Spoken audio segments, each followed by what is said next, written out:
Yo, what up, Lucid Crew? Welcome back to the channel. I'm Lucid Rob. Happy St. Patrick's Day. Today we're going to look at, leprechauns?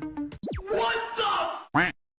Well, just in time for St. Patrick's Day, crowds are coming by the dozens to get an up-close view at what some say is a piece of Irish folklore. Some people in the Crichton area of Mobile say a leprechaun is taking up residence in their neighborhood. A leprechaun. NBC 15's Brian Johnson has more.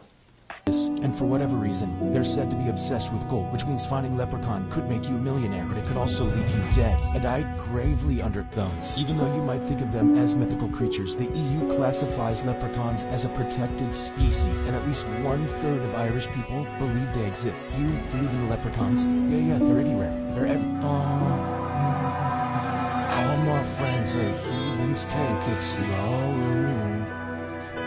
Wait for them to ask you who you know. Please don't make any sudden moves. You don't know the half of the abuse.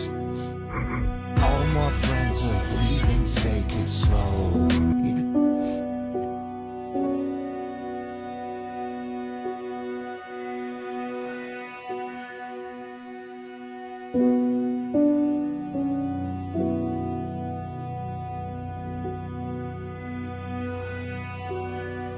That video was so much creepier than it needed to be. That was the most unsettling bullshit video I've ever seen in my life. It made me feel really weird. I guess that's the point, right? Leprechauns, commonly believed to be mere folklore, may in fact be real.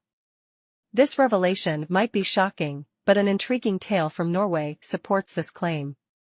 A man, Luca Eriksson, was entrusted with a unique gold coin by his grandfather, which was said to lure a leprechaun when placed at a rainbow's end. Motivated by tales of the riches these creatures could bestow, Luca embarked on a quest to verify this legend. Despite initial unsuccessful attempts to locate the end of a rainbow, Luca's persistence paid off. Upon placing the coin at the rainbow's terminus, a leprechaun materialized.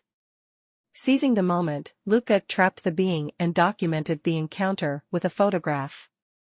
However, in a mystifying turn of events, the creature vanished shortly after. More unsettling, Luca was later discovered in a trance-like state beside a grotesque pot filled with gold. This story begs the question, is the cost of pursuing mythical beings worth the potential consequences? The Irish government just announced that the first ever real leprechaun has been found. Fiona O'Reilly in Wexford informed the government earlier this week that she was in the Wexford Green Forest for a walk, and she noticed something strange near one of the Ireland pixie trees. She reluctantly walked closer to the tree and discovered little footsteps which seemed to be coming from inside the tree out to the far part of the forest.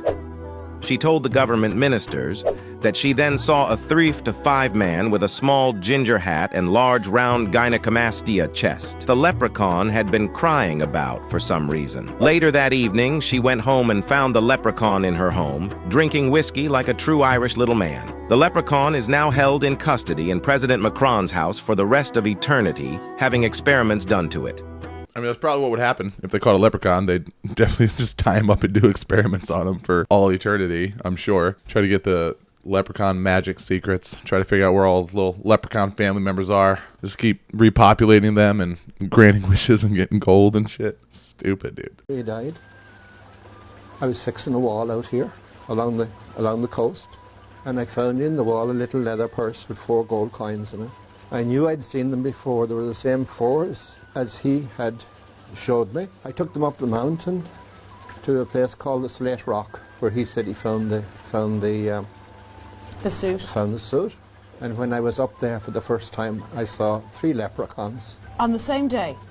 All together, sitting on a rock about that size, talking to each other. So you actually had a conversation with this leprechaun, and was it a he or a she? There are no she leprechauns. Okay. Bad news, girls. There are only male leprechauns. As Ireland's only leprechaun whisperer, we were intrigued. Why did they choose to appear to Kevin, and what did they want? He asked me, could I get more people to believe? That's one of the reasons why I wrote it all down. And I said I'd do what I could. So I started off with a group of people in Carlingford, and we lobbied for 7 years. We lobbied the EU And eventually in 2009 we got them protected by the EU under the European Habitats Directive that protects flora, fauna and wild animals, and we got leprechauns added on to it on the grounds they couldn't say whether they were there or they weren't there. Okay, there's a question mark, so... So to be sure, we got the protection order. And ever since, I run the same hunt that I did. Every year? Every year since then, on the first day of summertime, every year. Not quite convinced, we decided to take a good look around Kevin's Leprechaun and Fairy Cavern, starting with the Fairy Tunnel. And that runs all the way down to Rostrevor in Northern Ireland in the morning. Damn it. I wish I'd have known about that place when I was in Ireland 2 years ago. Beautiful country. I love it so much. It's probably my favorite place I've ever been. Brilliant. Just brilliant country. I will be back, and I will find that damn leprechaun. I need to find that leprechaun immediately. Give me the gold. A man was just kidnapped by a group of leprechauns in a forest in Ireland. Yes, you heard that right. A man called Conrad McGregor was out for a long run through a forest just outside Dublin City in Ireland. He stumbled across something out of the ordinary. It was a small wooden door in the middle of the forest. He entered down through the door when suddenly all he could see was darkness. He panicked and went to grab his bottle of Proper 11, but suddenly the door shut right behind him. He kept crawling down through which seemed to be a never-ending tunnel. Eventually he could see the light. Completely disoriented, he opened the door at the other side, and what he saw will send shivers down your spine.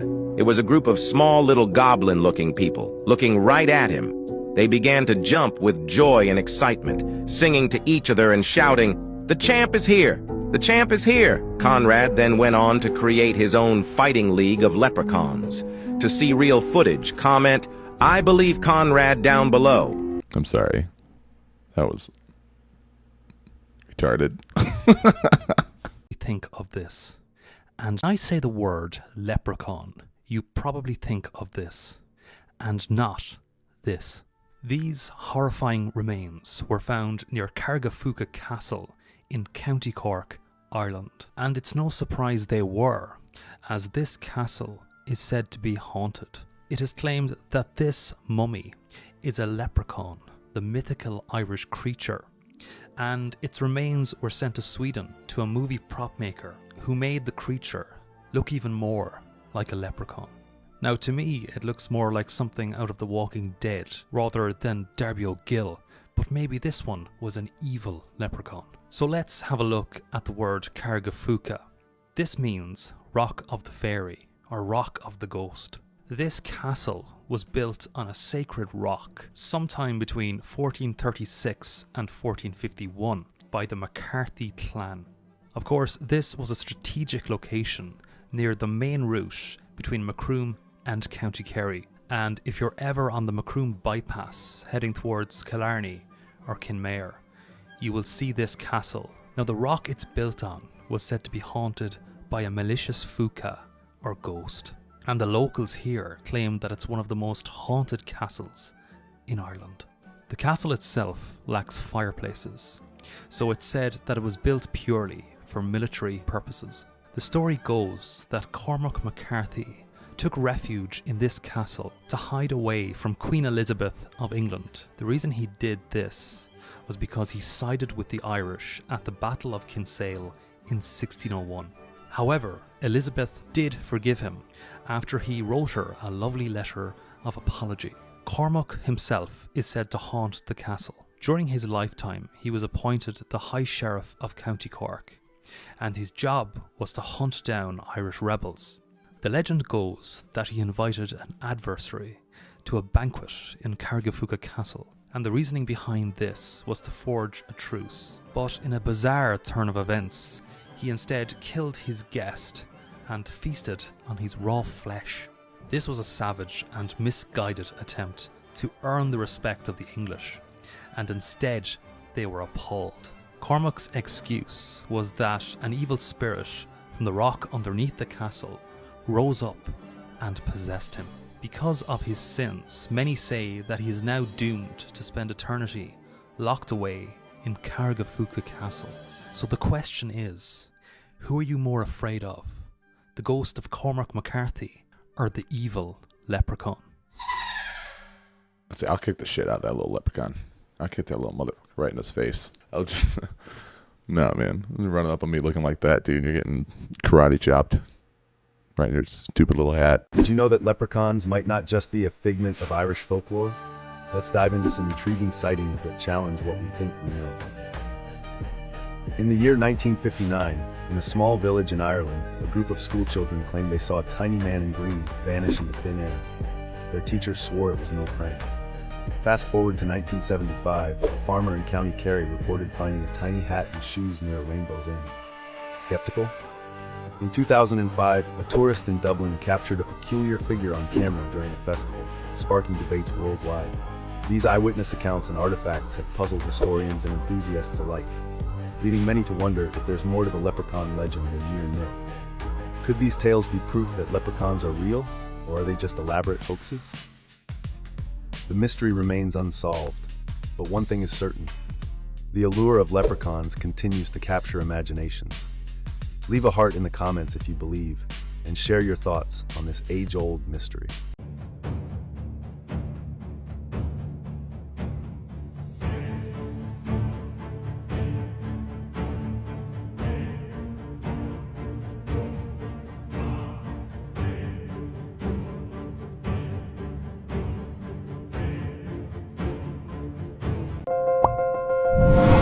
This is going to ruin it for a lot of people that love St. Patrick's Day.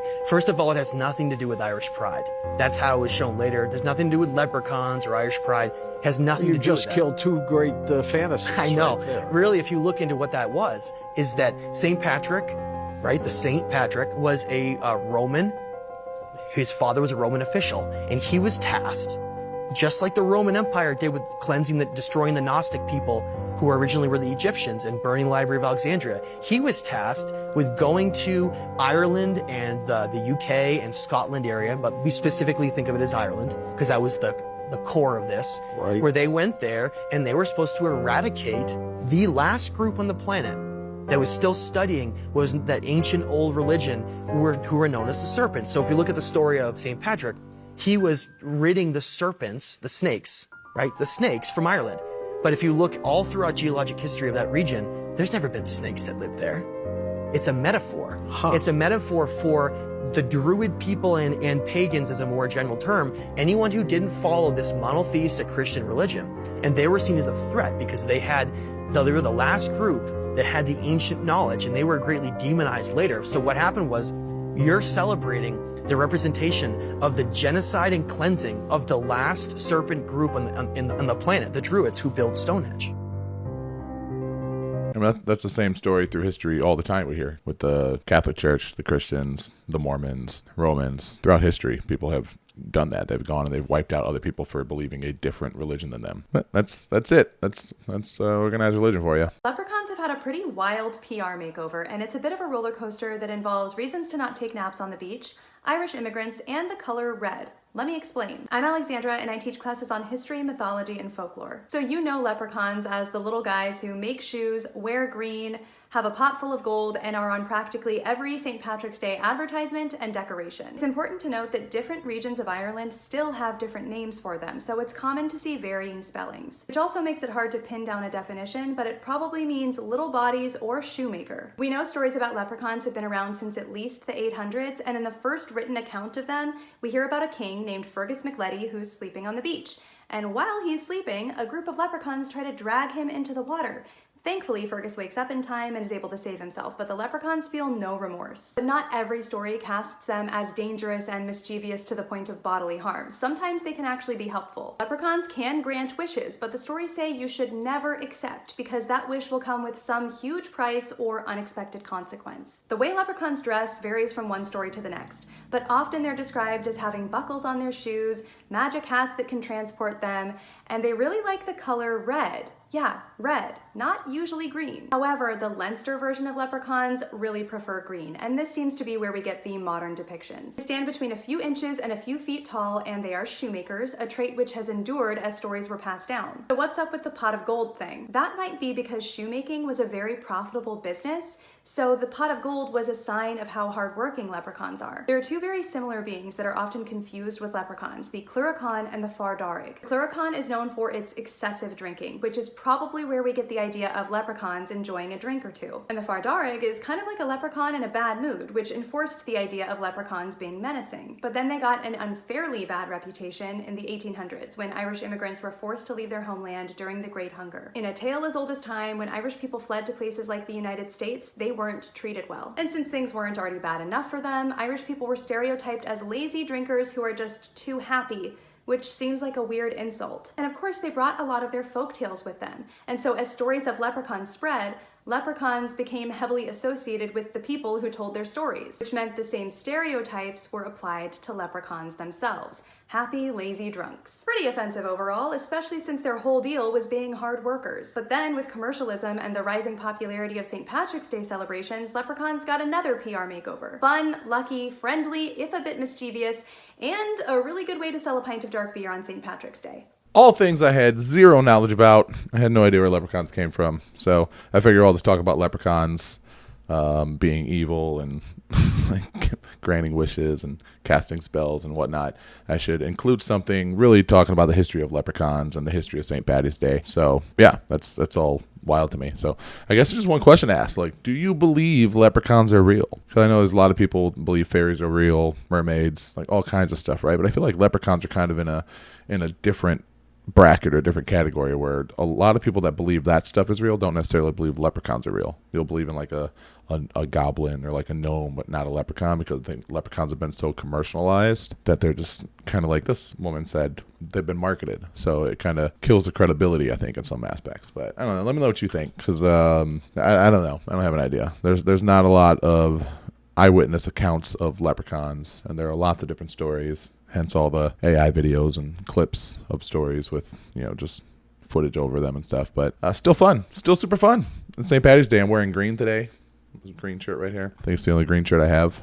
But I'm wearing it today for you guys. All right, guys. Have fun. Have a happy day today. Let me know what you think down in the comments. Subscribe. Comment. Let me know what you want me to go into next. And I'll talk to you guys in the next one. Sláinte.